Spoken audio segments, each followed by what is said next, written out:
So when we're doing remoting, Yes. and remember, invoke command, we're now going to use the alias ICM for this just to abbreviate things. We're actually starting a remote PowerShell session, like you said. We're feeding it a command.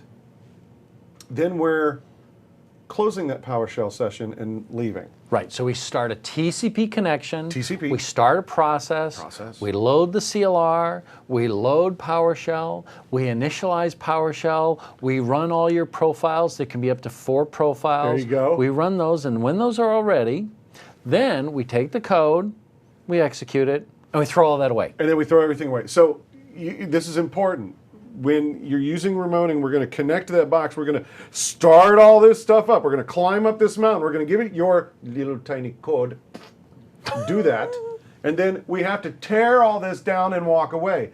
You can imagine that if you're going to do a lot of invoke commands in a row, that's not very efficient. So there's a way we can make this more efficient, and I want to demonstrate it using variables first, and then we'll take a look at some cool things that we can do with this. So watch, guys. I'm going to go to, I'm just going to do this on DC first, and what I'm going to do is I'm going to show you what's happening. I'm going to do $var equals 2. Now think this through. I'm going to go to the domain controller. I'm going to start up PowerShell. I'm going to set a variable, and then I'm going to destroy PowerShell. So what happens is if I now ask it, what's that variable on output on DC? Well, is anybody shocked that it's not there anymore? When the console dies, everything dies. This is why PowerShell has to run all the time, so nothing dies. But no, when the console dies, when PowerShell exe on that other side dies, everything dies with it. What I'd really like to do is I'd like to be able to connect to the machine, go through starting all this up, and leave it up. Yeah, I'm in. You in for this? Yeah, so, we call those things sessions. Sessions. You'd like to create a PowerShell session. We're going to create a So watch. Let's create the PowerShell session. So what I'm going to do is I'm going to set this equal to a variable called sessions. Equals new PS session. Now I'm going to specify the computer, and right now I'm just going to keep it real simple. I'm just going to use the DC right now. So what happens is that I've created a session that's going to keep PowerShell running on that remote machine. Now I'm only doing it to one machine right now, but it's on that remote machine. Just to show you, we have a commandlet for get PS session that will show you what sessions you have. Notice, got a session to that computer, it's open, life is good. What I can do now is start using invoke command, and instead of using -computer name, I can specify that I want to use this session. So, ICM, we're going to do the exact same example again. So let me just go ahead and clear the screen here, and I'm going to do ICM, computer, computer, it's just a session. $sign sessions. Of course, I had to make it long and easy, hard to type. Yeah. And I'm going to do the same thing, var equals 2. And this time, I'm going to go back and check on it. Woo, Woo! Fast. Fast. And this now gives us a lot of power to do a lot of really cool things. So we can keep this session open, and we can continuously fire things. We can reference variables that we have open.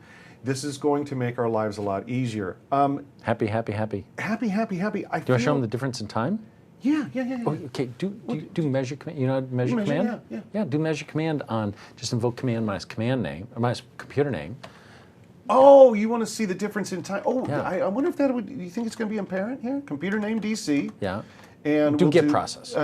Get process. Yeah, that's good. Get process. And then squiggle. And then no. You wrap that whole thing in a script block and put measure command at the beginning. Bonk. Measure. Measure Command. So what's happening here is that the measure command is going to take what we're running, and so you can see what it's doing is that it's showing us how long this is taking. Yeah. I love ticks. But anyways, milliseconds, 886 milliseconds. Now do it with a session. So let's do the same thing. So I'm going to just do measure command. No, just do up arrow, man. Oh, yeah. What? Me and my up arrows. Down one. There. Now change computer name DC to... Okay, let's do that. So it's 886. This is 886 to session, $sessions. Boom. 5. Probably even faster, but it's going to actually be faster. And here's the thing: It is faster doing it this way. But now when it's really going to pay off being faster, want to see something cool? Yeah. Yeah. I'm going to draw. Okay. Watch. Wow. This is when sessions and remoting change your world. So I want to prove to you that I'm not lying to you. So first of all, I'm going to kill everything. So you know that I'm going to kill the shell, boink, and I'm going to bring up a new one. Oh, really? That way you know that I've got clean shell. I'm not hiding, not rabbits, nothing up sleeves, anything like that. Here we go. Quick demonstration, but see if you catch what's going to happen here. First of all, $ servers equals. Ooh. Let's do S1 and S2. So you guys know in $ servers, well, here, you know, cool. Watch. I'm going to show you that I'm not cheating. Nothing's being hidden here. Start. Let me do it this way. $ servers.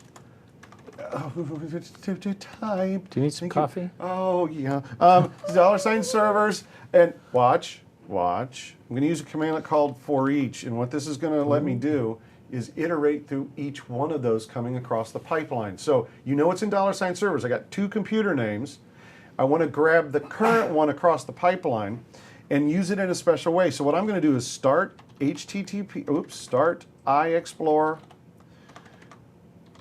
HTTP $_. Think about this for a second, guys. Here's what I'm going to do. I'm going to start up iExplore for each one of these and make it go to those servers to show you that there's no websites there. There's no default web pages. It's just going to come up and it's going to give me an error. This can't be displayed. All right? Yeah. So that's not that big of a deal, but I just want you to see that I'm not hiding anything. So now let's do a session and let's do something cool. I'm in. Session. Oh, just type $S. Yeah, you're right. Type in way too much. Equals new PS session, and what I want to do it to is $ servers.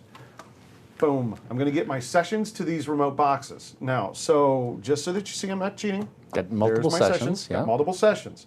You know what I want to do? And this was an actual business problem that I've had several times. Did I mention I was a web guy? I'm just saying. Anyways, so here's the business problem. I need to deploy, actually I had a friend call me up on the phone. I need to deploy a 50 server website, load balanced, and I need to copy the website out from the developers, and we have 3 months to do it. Can PowerShell help me with any of this? Seriously, dude? When's the last time you had a vacation? Well, this conversation went on for a while, me talking about vacations and him talking about this 3-month-long project. Let's do it. So, with the session that we Dude, have we don't right have now. 3 months. What's that? We only have like a couple hours. We don't have 3 months. Well, let's, okay. So you want to challenge me? Okay, fine. So, invoke command on the session that I just made, which now is shorter, $S. Here's what I want to do. Install Windows feature web-server. Now, I know, guys, this isn't going to be all that cool and tricky, but here's the thing. For web services, every component that you need of the web service, you can just put in comma and specify every single one.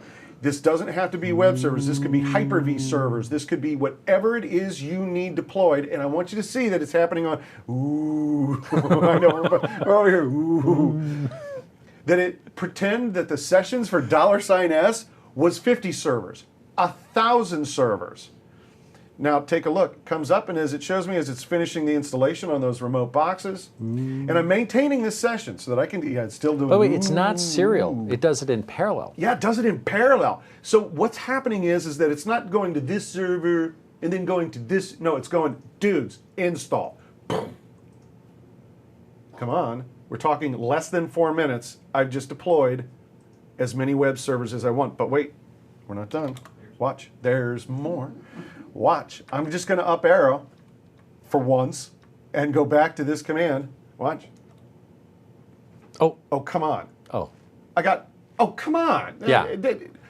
But wait, there's one more step. You guys, we got to make our own web page, right? We got to make our own web page. Bahama, come pretty mama.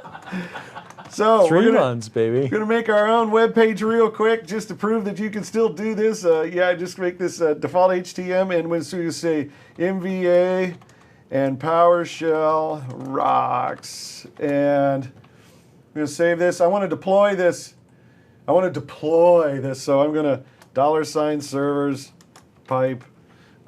For each one of those servers, I'm going to have it copy item. God, I love the item commands to work with stuff because we're going to take that default HTM. And the coolest thing about PowerShell commandlets is they give you more capabilities you've ever had before because the destination can be a UNC. So I'm going to say $. Remember, that's the current object. That'll be those servers. And I want it to go to their administrative share, and I want it to go to inetpub. This is where the default web page is stored. And and let's go up and run it again. And lo and behold.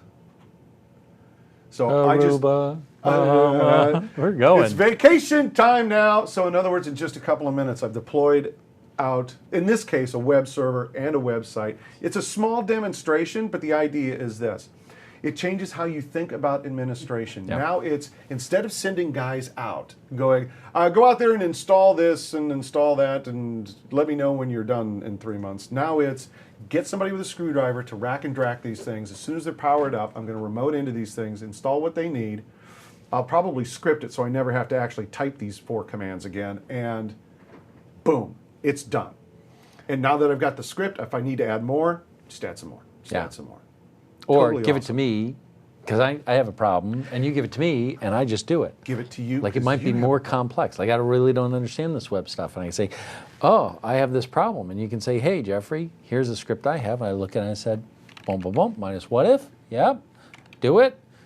Off to Aruba. I mean, that's the thing I think that is some people just sort of don't get until they get it, and that is the transformational effect of these technologies, remoting in particular. The fact that all of a sudden you're able to do just phenomenal things, massive things, in a heartbeat. Things that your boss is probably thinking, I'm just not even going to ask because that's going to take so long. We don't do things, and so you end up with this sort of static, brittle, ossified IT IT processes and structures. All of a sudden now with these tools you can become fast, you can become flexible, you can become agile, you can do things you never thought of doing before, all because of the power of PowerShell. Well, and it really I have is to say, transformational. It is transformational, and also my CTO doesn't like the answer it's going to take 3 months. He really likes it when I give him the answer of it'll be done within the hour. As a matter of fact, it's done now. I'm just testing. Yeah. I mean, that's the whole point to this, is that your management totally changes, Or like not that only in guy. scale, but what's that? Or like that guy, I'll have a tea in the morning. I'm going home. Yeah, I'm going home. That's the whole thing. Now, one other thing on remoting that we want to show you right now. We're promoting like I know. slacking off. Slacking off. I know, everybody's leaving. There's one other super cool thing in remoting that we want to show you before we get into the rest of scripting, and I have to do it with a new console. I don't. I'm not going to be at this machine tomorrow. Oh. And you know what? In fact, when I'm out on vacation and I'm using PowerShell Web Access, who knows? I'm going to be at some box. And the thing is that, guys, I've been using Active Directory commandlets. I've been using all kinds of stuff from modules that are installed from the remote server administration tools. And, if I want to manage Exchange, I need the remote server administration tools. I am going to need to install the Exchange management tools. And I do a lot of SCVMM stuff. I'm going to need to install, all the VMM management tools. God, it's going to take me a couple hours to do that. And as soon as I go to a different machine, none of the commandlets, none of the modules will be there. None of it exists. So I want to show you what I think is absolutely the coolest thing in the world. I use it constantly because on my box, I don't install anything. I don't install the remote server administration tools, the Exchange tools, nothing. And here's the reason why. Yeah, put your seatbelts on because this is freakishly powerful. Yeah, freakish. This is the new world order, because here's the deal. I don't have time to be installing tools every time I sit down in a box. And the other thing is, if I walk up to a server or something like that, You're not going to be installing anything on there. So I need a bunch of commandlets. I'm gonna need the Active Directory command. I don't know why I'm starting to do it like this, but it's kind of like watching Godfather. Yeah, it's like watching Goodfellas. Godfather. I don't know what I'm doing. You call me funny? Yeah, you saying I'm funny? You saying I'm funny? Funny? You say you got PowerShell and just stick that in. So here we go. So what I'm going to do is I'm going to create a session to the servers that have the commandlets that I want. Now think about this. You really want the commandlets from the servers that naturally have them. A domain controller has the Active Directory commandlets. An Exchange 2007 server has the Exchange 2007 commandlets. An Exchange 2010 server has the Exchange 2010 ones. I couldn't get all those tools on my box if I wanted to, but watch. And you don't want to. And you don't want to. So $S equals new PS session, and in this case, I'm going to just going to hit a domain controller. So I'm going to establish a session to this domain controller. Import PS session module. Guys, do you see what I'm doing? There's a module on that remote server called Active Directory. So I'm going to say, give me that module, Active Directory. Now, because right now on this VM, I do have the RSAT tools, I'm going to prefix this. So there's a prefix, and I'm going to call it remote, so you know it's coming from somewhere else. Then we're going to ask Jeffrey to explain how this magical stuff works, because watch. As soon as I do this, oops, I forgot to give it the session. Say $S. Darn, $S. I was going to do it all in one line, and I screwed it up. I forgot the session. Oh, yeah, no, you can't. That's strange. Oh, yeah, so let me do this. See, $session. There we go. Let's go Wayback Machine. You didn't see that. Click, click, click. Men in Black. Men in Black, Men in Black. So module, session, $S. I don't know if you know what just happened right now, but check this out. I wonder if I have any commandlets. Now, pretend that I had no Active Directory commandlets. So what we're going to do is I wonder if I have anything for remote. Let's do this. Remote AD should work. Dudes, dudettes, ducessies. You see what's scrolling across my screen right now? Looks and smells like I suddenly have all these commandlets I just asked for. Look at all these Active Directory commandlets. Yes, they're prefixed with remote, so I have these commandlets. As a matter of fact, I can do this. Watch, get remote AD computer filter. Ooh. Fiddler. Yeah, this is brother. Anyways, the star. So, look, it ran. Look at this. Look. I got these commands from a server. Nothing's installed. How is this working? Explain to me how this is working, because this is like freaking me out right now. It's magic, baby. I love magic. I love magic. So here's the deal. Here, let me show you this. So here, we've been showing people get help. Get help, but get help. Command. Yeah, get help, get process. Okay? And that gives you this. But there's another thing. It's called get command. And people have often asked, well, what's the difference between these two, get help versus get command? And the answer is that get command is more structural, programmatic information. So watch this, $C, hello, oh, wrong one. $C equals get command, $C dot parameters, okay? Yeah. And then let's take a look at this parameter, say name. Oops, sorry, name. Okay, and look, we've got all the information, the name, its type, etc. Yeah. Okay, and so what happens is when I go and I do that import, what I do is I go to that remote machine, I load the module that you asked for, and I do a get command on all the things. And I get that data structure, and what I do is on this side, on my side, I go and I take that information and I recreate a set of scripts with exactly the same signature.